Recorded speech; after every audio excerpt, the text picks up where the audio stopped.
All right, so if you're watching at home, check out High Brew Coffee. They make a really good cold brew. What I'm drinking right now is called the Dark Chocolate Mocha.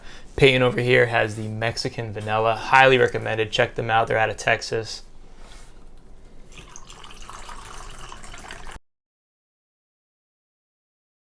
So what's going on with Joe Biden?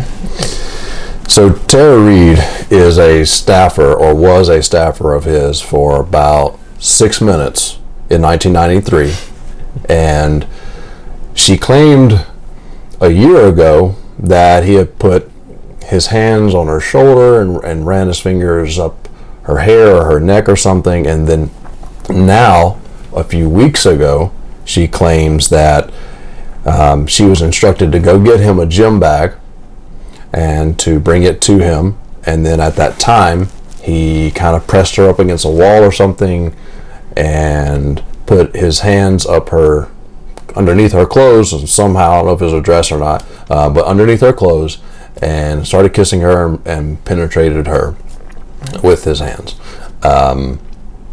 So the first problem was that she's changed the story herself from a year ago until now. But then her own family, some of her friends, her brother, confirmed that she did say that back, years ago. This was in 1993, when she worked for him in the Senate. The New York Times, I saw, they researched it for a few weeks after the claim was made. They talked to tons of people that worked for him, and they said that no one could confirm this type of activity. I mean, we know, we've seen him put his hands on people and put his hands on their shoulder and run his fingers through even little girls' hair. So that claim from a year ago, maybe made some sense, based on what we've seen of Joe. But this accusation doesn't sound quite like what we think of as Joe. But this was in the early 90s. Maybe he felt powerful,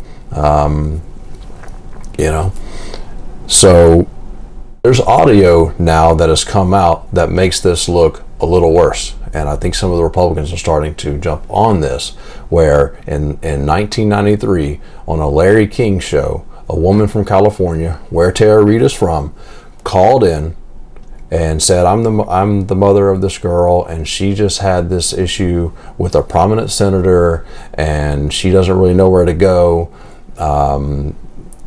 They're kind of shutting her down, and she doesn't feel like there's much of an avenue for her to go to the police. She doesn't want to make this super public out of respect for the senator. So it's getting to be more of a story, while it's still all circumstantial. Right. And we have that audio as well. We're back. A couple more phone calls on this very important topic. Our guests are former United States Senator Howard Baker, Richard Allen, former National Security Advisor, and Lois Romano of the Washington Post. San Luis Obispo, California. Hello. Yes, hello. I'm wondering what a staffer would do besides go to the press in Washington. My daughter has just left there after working for a prominent senator and could not get through with her problems at all. And the only thing she could have done was go to the press, and she chose not to do it out of respect for him. Or she had a story to tell, but out of respect for the person she worked for, she didn't tell it. That's true. Well, but these are the people who do come to the Lois Romanos, right? The staff worker who says, I want to let you know about what's going on, either with my boss or the guy down the hall. And a lot of these people have a sense of obligation. They feel that this public official should be accountable if it's something wrong. They're whistleblowers to the press. Exactly. I do have here, she did file a police report, I think last Thursday. Now, I think the statute of limitations has already run out on this, but this would maybe bring more legitimacy to her claim, because if you make a false police report, that's punishable by fine or prison. So, I don't know if it's legitimate, or maybe her strategy to make it seem more legitimate. And if this does anything for her respectability, she says she once favored Marianne Williamson in the primary. So I don't want to not believe her, but that ain't something I can really put much faith in, folks. So what do you think, considering everything that Kavanaugh went through with what I would think is even less circumstantial evidence than we have here with Tara Reade? And by the way, this is not the hot, raspy blonde from American Pie. Totally different person. Well, here's the thing with Justice Kavanaugh.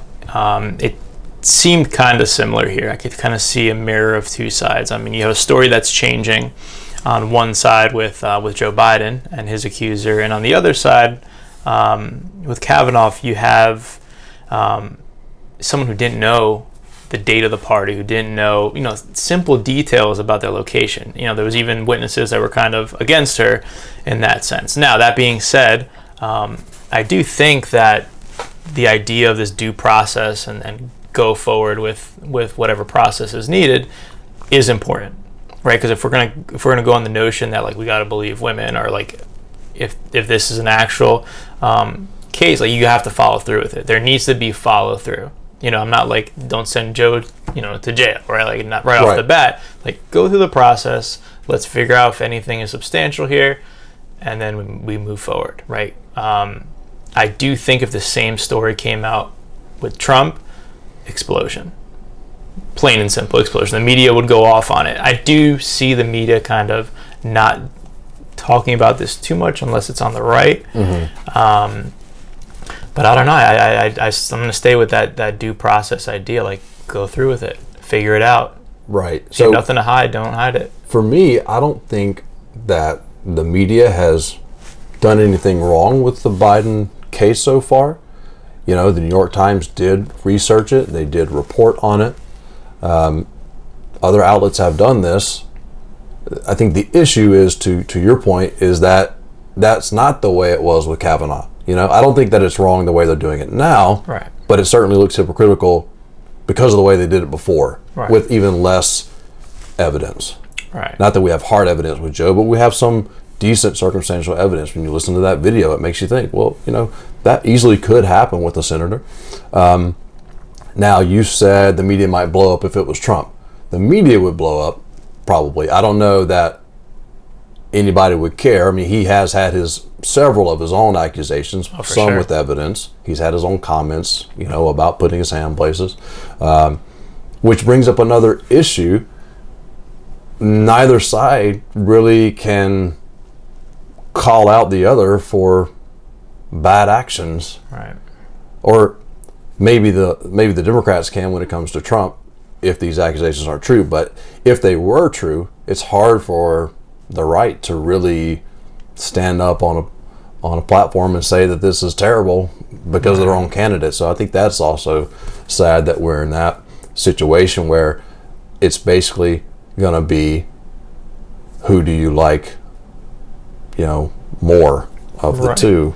Well, let me ask you something. Do you think that stories change over time because they're untrue, or just because the right or wrong outlets reached? So Tara Reade, for example, right here, if her story changed or details weren't included back then, does that necessarily make them untrue in a way? Does she lose credibility because that story changes? Because we've seen stories change in various topics, and doesn't mean that they're necessarily throw them out the window. Yeah, I agree. No, I don't think that it makes them untrue, because we know that there's a lot of reasons why women don't speak out at first, or say things maybe that aren't exactly what happened. Even, they're not being honest at the time, but they have reasons for not being honest. It's not that they're now just trying to write a book and make millions of dollars. That's why with me, with the Kavanaugh situation, it's not that I would have ever put him behind bars for these circumstantial evidence that was presented, but it did at times seem like maybe enough to keep him from being on the Supreme Court. So with Joe, I don't think there's any chance of him, doing time like Weinstein or something for this, but it's a question for the American people to look at the evidence and go, do we think this matters?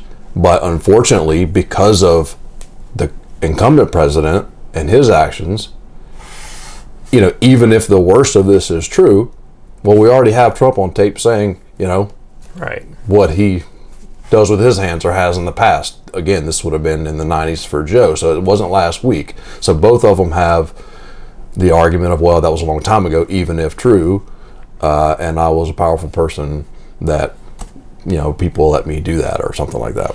Right. I heard a quote by her. I'm not sure if this quote is recent or not, but she told the media what Joe had said to her at the time. And it was something along the lines of like, hey, man. And it was just like a tone that sounded just like Biden. Like when she said it, I was like, whoa. Yeah. Because that's kind of his... I think it was like, come on, man. I heard you like me. Which does kind of sound like him. Right. And, there are a lot of times where he does appear to be creepy. And I don't know if he's doing it on purpose. Mm-hmm. Like, I don't know if that's really him or he's just like a few cans short of a six-pack sometimes, like just not knowing what state he's just, like Joe Biden. It's his thing. But again, I don't know. I guess we'll see. It's with the little girls, it's like I could see him being just the type of guy that, a lot of people respect him. A lot of people think he's a good guy. Maybe he just is that type of politician or person that likes to put his hand on your shoulder, And so I wanted to give it a pass, but some of these videos, I'm like, I couldn't really see myself doing that.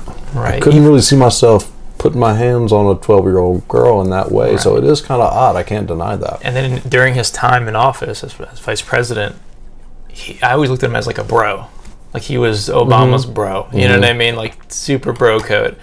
And then it seemed like once that administration ended and he went, on his own, it kind of that's where I saw it the most. Him sitting in the pool or outside of the pool and talking to the kids about his hair and his legs and stuff. It's just like, again, yeah.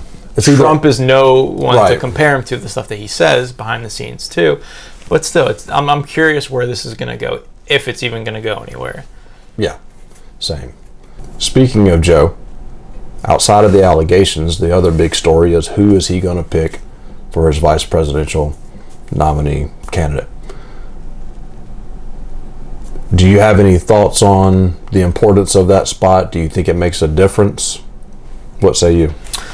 I think it makes a big difference because I know throughout his campaign, and he was telling his supporters and hinting to his supporters that he might go female, that he might go African American female, and there's a lot of that. When I'm looking at this list, and I know you have some written down for me here, if you want to go ahead. Okay, so for those of you at home, we have some top names. This isn't necessarily a document put out by the candidate himself, but Kamala Harris, Senator from California, African American. Elizabeth Warren, as you know who that is, Governor Gretchen Whitmer of Michigan, Atlanta Mayor Keisha Lance Bottoms, Nevada Senator Catherine Cortez Masto, Amy Klobuchar, of course, Senator from Minnesota, and a big name that I like, Susan Rice, the former National Security Advisor and Ambassador to the UN under Obama.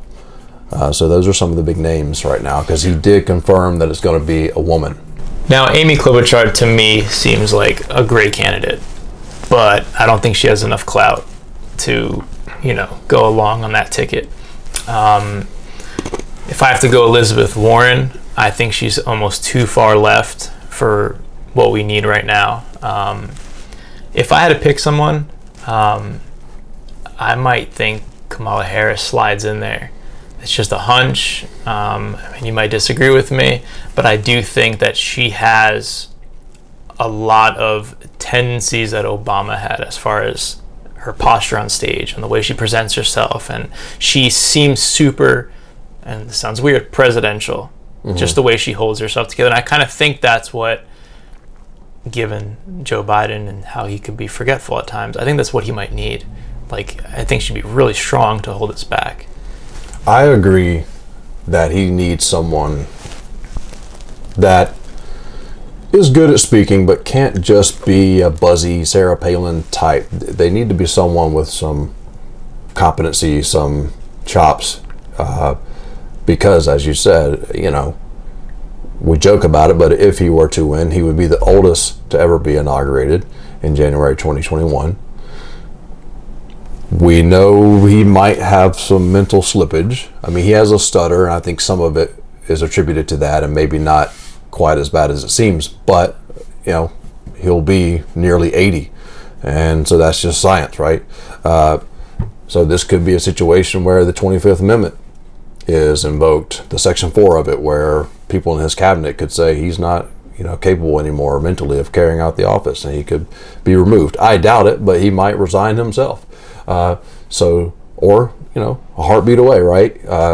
Something tragedy could happen. So the VP always needs to be someone that is worthy, but especially now, I think it's significant to maybe have someone like Kamala. I don't know if it would be Kamala Harris, considering the way she went after Biden. I don't know if there's some bad blood maybe there. She went after him on his desegregation position back in the day. I would like to see personally Susan Rice, because I've heard some African Americans in Congress and just in public say, he owes us for revamping his whole campaign in South Carolina. But not only is it a nod to diversity, Susan Rice is that person that gives you confidence when it comes to foreign policy, which is that area where the president has the most unilateral authority. At home, they can only do so much without Congress and without the public support. But in foreign policy, things can change quickly. And she's someone, in my view, that has shown herself to be, very competent and also speaks well. She may not have the charisma of a Stacey Abrams or maybe even Kamala Harris, but I think she's top-notch intellect. I'm glad you brought up the kind of beef between Kamala Harris and Joe Biden, because I think that if that was the move, even though it might be unlikely, it does show a little bit of unity in that Democratic Party, which I felt, as someone who slightly leans right, that during those debates, they kind of crumbled and last minute kind of lashed at each other, and that was across the board. So it would be an interesting pick, like I said, although it might not be likely. It might be a good move. I do think it's going to be a polar opposite of what we have now with Trump, as far as picking a vice president. I mean, the whole reason he picked who he picked was to maintain his power. He knows that he could puppeteer whoever it was. I don't think it's going to be the same case here with Joe Biden. He's definitely going to pick someone who's going to have a strong backbone, that whether it's speaking, whether it's decision making, whatever the case is, I think he needs it. And so, this pick is, I think, the number one group that they're going after, of course, would be independent thinking voters. Do you think it should be someone more Melba-Toast like Klobuchar versus a black female? Do you think that has any bearing on independent voters, maybe suburban men or women? I think everyone on this list is qualified right off the bat. So I think qualification doesn't have anything to do with it. They all have political experience, right? I do think that they're going to want someone that is mellow spoken but stern, if that kind of makes sense. That's straight to the point. There's no runaround. I think that's what the American people are looking for, especially if you're an independent. You don't want someone who is overly on top of things, is trying to take control as a vice president. If someone could emulate Joe Biden under Obama, I think that'd be great, to be honest. I mean, an argument can be made that Obama crutched on Biden at times. So. Yeah, I think you're right. I hope you're right. I think at this point, I don't think people would bat an eye at voting for a black woman as a VP. So that's something to be, hopeful about. Right. Realistically, my vote, and I'm going to say it here first, I'm going to be voting for Trump. Okay. Right off the bat. That doesn't mean that I want to see a weak Democratic Party, though, because I think when both parties are strong, that's when we see the most progress when it comes to legislation and everything else. When both parties are strong and they're working full steam, that's a good America. Like, I would never want to see the Democratic Party crash because we're not going to make any progress and move anywhere, and vice versa. Not to say that I'm not willing to vote Democratic at another point in time, but just right now, that's my personal decision. Yeah, and to that point, I would be much more likely to vote for the Republican if it wasn't Trump and it was, say, Pence, for a similar reason.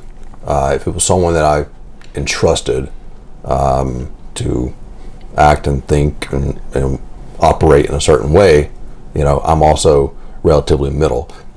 We're still fleshing out, you and I, and where exactly we stand. Right. I'm not too far left on economic issues, pretty liberal socially, but that pretty much lands me in a middle position overall. So just, maybe for the viewer, so you know where we're at, neither of us are very far one way or the other. Right, you would say? I would say. Okay. So talking about Trump, I recently got my stimulus check, but I didn't get a physical check. I signed up with direct deposit, which I believe a lot of Americans probably did that as well. I think direct deposit's the new way, right? Paper checks are kind of getting weaned out, but there are still people getting checks. There's a little bit of controversy going on here with Trump's name on these checks. I mean, I personally don't care, right? If his name's on there, if it's not on it, if it delays things, that's another topic. But I mean, why the controversy? Because we're triggered all the time, basically. It's very Trumpian. I mean, I think you could look at some things and say, this is exactly the type of thing Trump wanted to be president to be able to do. He hasn't put his name on buildings that I'm aware of yet. Typically that doesn't happen while president, but wait, the White House doesn't have his name on it yet? You know what? That actually might look good. No, it doesn't say Trump yet. Okay, he has great buildings in New York and Chicago that look nice, but no. Anyway, this is just what he likes to do. I don't know if he just wants his name on the checks, or he's just trying to trigger the left, or if he thinks it's really going to help him out, which it could. If you're a low information voter and you get a check and it's got Trump's name on it, maybe that's an unfair advantage to the president when this is typically not something that would have the president's name on it. So I think it's more on him to explain why he wants to do it rather than, Chuck Schumer to explain why he doesn't want to. But either way, I don't really care. But it makes sense for Schumer, I think, politically, to see if he could sneak this into the next COVID stimulus bill. Hey, can't put your name on the check, because it's from the American taxpayer, it's from the U.S. Treasury, it's not from Donald Trump. Right. But I'm not really too salty about it. I am able to laugh at this point about a lot of it. 4 years or almost 4 years in, but. I just see this as another triggering thing to the left, in my opinion. I mean, after my wife and I got married, we went to the Social Security office to get, her name changed on her card and all that. And I heard comments from people, waiting in line that Trump's picture's on the wall. And it's like, okay, it's a federal building. It's a federal building. The pictures are always on the wall. The picture's going to be on the wall. And it's just like, maybe they didn't notice it when Obama was on the wall. Or didn't care to notice, but this is just another thing that's going to trigger. Mm-hmm. Again, if it's something that's going to delay these checks to come out, I totally understand. No, it's a printed signature. Right, it's a printed signature. As long as he's not stopping the printing to say, hey, my check needs to have my signature on it, period. I don't think that's the case, that it's a complete halt to get his name on these things. Yeah. So what? I mean, I do see Chuck Schumer's view that this could be political. It could be, because we're at a time where we're at a standstill. There's no rallies. There's none of this going on. And what's the best way to get his name in everyone's home? Cash this check. Mm-hmm. You know what I mean? Right. And there's some great memes of kind of like the sugar daddy right. memes. Exactly. But people might, some people might actually believe that to some degree. They don't understand that Congress had to pass it and so forth. They just know, Trump signed it and he did this for me, and he probably will be out stumping and saying things like that. So, I mean, Republicans are eating it up. The idea of every liberal household or that qualifies is getting this piece of paper, right, and having to go to the bank. But again, I'm going to say this again. Most people do the direct deposit. Most people. So, is it really affecting? Is it really something to add into legislation? I don't know. Right, to slow things down about potentially, maybe not. And what if these checks are already made? Do we have to now cancel them because we need to remove the names? How does that work? I don't know. Yeah. So let's go into blindsided. So what blindsided is, essentially we're going to be asking each other questions that are kind of blindsided questions. We have no idea what they're going to be. They're designed to be thought-provoking. They could go along with the topics that we discuss, or they could just be random. So do you want to go with yours first? I'll go with mine. So yesterday the news broke that Justin Amash, the former Republican, he's still in Congress, he serves District of Michigan, but he left the Republican Party last year, basically saying, you know, all of a sudden we don't care about the debt, things of that nature, now that there's a Republican president. He was just not happy with the leadership. So he leaves the Republican Party. And now he's launched an exploratory committee to possibly seek the presidential nomination for the Libertarian Party, which is a third party, sure, but it's a third party that can be on all 50 ballots. So I don't think you would vote for a Justin Amash. You stated already on this episode that you're going to vote for Trump. But would you ever vote for a third party candidate, even if you were almost certain that they wouldn't win? Just based on principle that you can't give your consent. If we think about the theory behind democracy and, you know, our declaration that, you know, government gets its power from the consent of the governed, would you ever think, you know what, I can't give my consent to either party? I have to vote, I'm an American, but I can't give my consent, and I'm going to vote for this third party guy on principle. Would you consider doing that? Tell you right now, if Dwayne "The Rock" Johnson was on that ballot in that category, I'm voting. But to be realistic, I would, because I think it does give some data to that person who's running to show that there are people willing to do it. And maybe if it's not now, in the future, he could go on a side that is better supported and maybe have a chance. That's a good point. If you already feel like both are pretty awful and you're at the point where it doesn't even matter to you at all which one ends up being in the seat because you hate them both, then certainly that makes it even more easy or justifiable to vote for a third party candidate that you don't expect to win. But he's been whispering for a while, Justin has, about, on Twitter, you know, dropping little hints that he might run, and now it seems all but certain that he's probably going to seek the Libertarian nominations. So this could shake things up, because it's like, which side will he take away from? Typically a Libertarian would pull more from a conservative, right. But he's not like, he doesn't seem like the type of tinfoil hat wearing Libertarian. He would pull from some of those suburban moms and maybe even suburban men that, you know, maybe like myself, that just have certain sensibilities that leads us to despise Trump, but aren't terribly left-wing either, and not real thrilled about the Biden being the nominee. So it's a bold move, though. It really is. To put yourself in that position as like almost like a trial to see who's going to come and show up. But here's my thing, and it sounds really cliche, but again, when I'm picking for president, I'm sure many people do, and this is something that we hear in school and whatnot, I think of my life past 4 years. I'm sure everyone does. And I think that the way I'm going to be voting is based on how my life has gone in the past 4 years. Having a kid, getting a house, X, Y, and Z, right?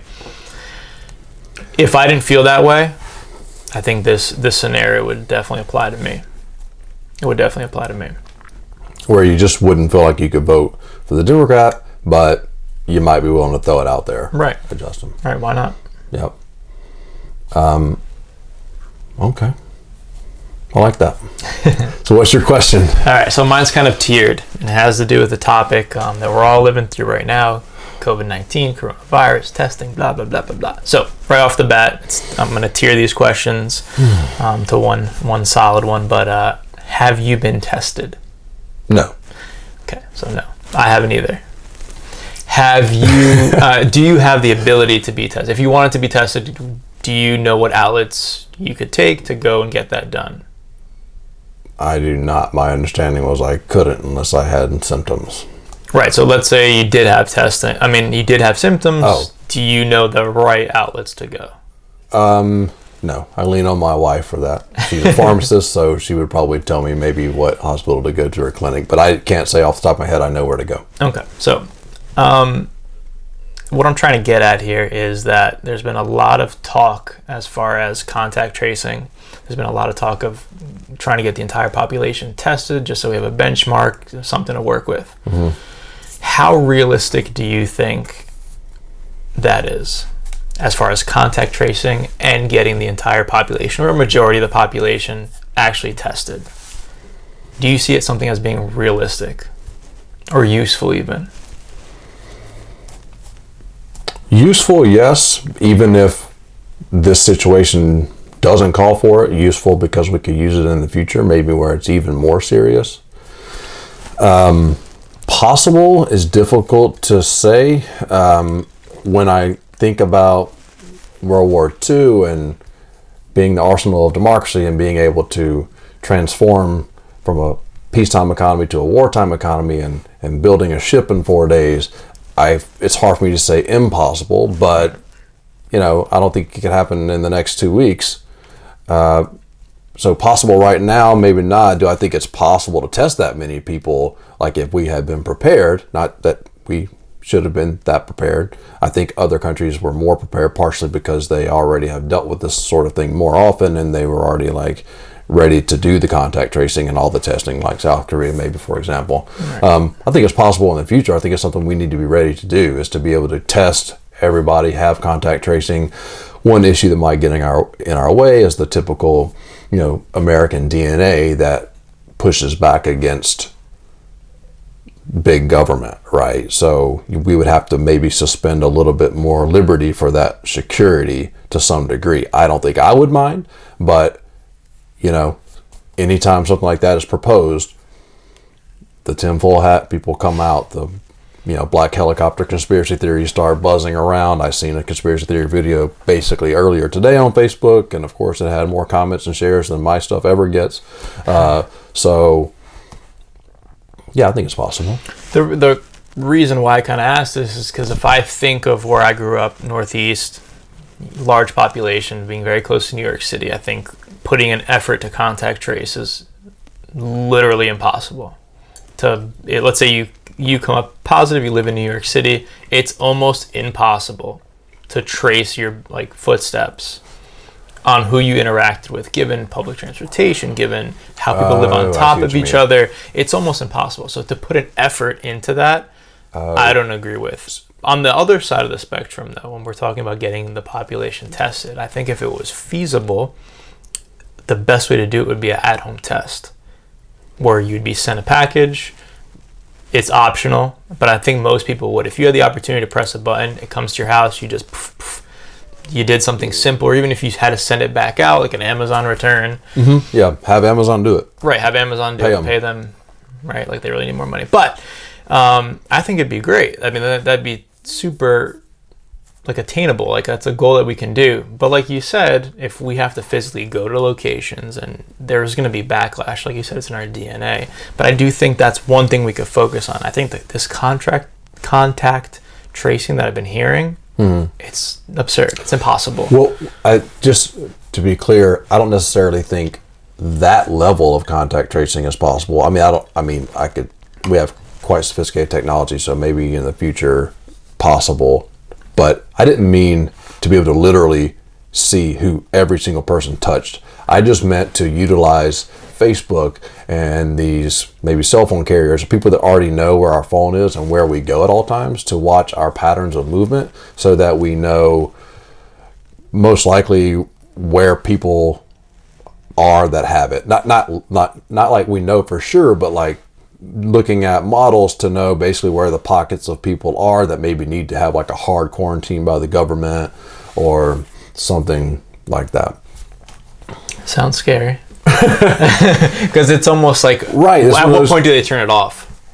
If they're going to be using this to trace who we've been in contact with, whether it's, like you said, phone records, the GPS location, whatever, like if they can tune into that, what makes them have incentive to turn the switch off and not be tracing us for other reasons, whether it's I don't know, I just selling information to media. But personally, for me, typically on those type of questions, I'm not worried about it. It's the old line of, well, if you're not doing anything wrong, you know, which I know if you're really concerned about the government killing everybody, then sure, they could misuse it. But, you know, if a pandemic happens and China successfully cracks down because of their authoritarian regime and we don't because liberty, well, it doesn't really matter anymore if we can't compete with them, if we're not militarily able to respond to them. Like sometimes you don't, when it comes to technology, you don't really have a choice because if someone else is doing it effectively and you're not, then they become the big dog on the block. You know. Right. What if there was a situation where you could, here's your stimulus check. To get your stimulus check, here's a test kit. Take the test kit. Doesn't matter if you are tested positive or negative. You're still going to get money, but only if you take the test. Send it in. Now we have some sort of data that goes along with why you're getting this stimulus check. I feel like there's smart ways to do it, but I guess we just have to get. You don't think that a medical professional would need to administer the test to jam that Q-tip up your nose and be able to validate that you actually did it? Right. If we're assuming if that's the only way right now, yes, obviously, then. But I would go to the doctor for $1,200. Oh, you're saying go to the doctor and get the check, and sure, absolutely. I'm good with that sort of carrot and stick, for sure. Awesome. Cheers, man. Cheers. That was fun. Yeah.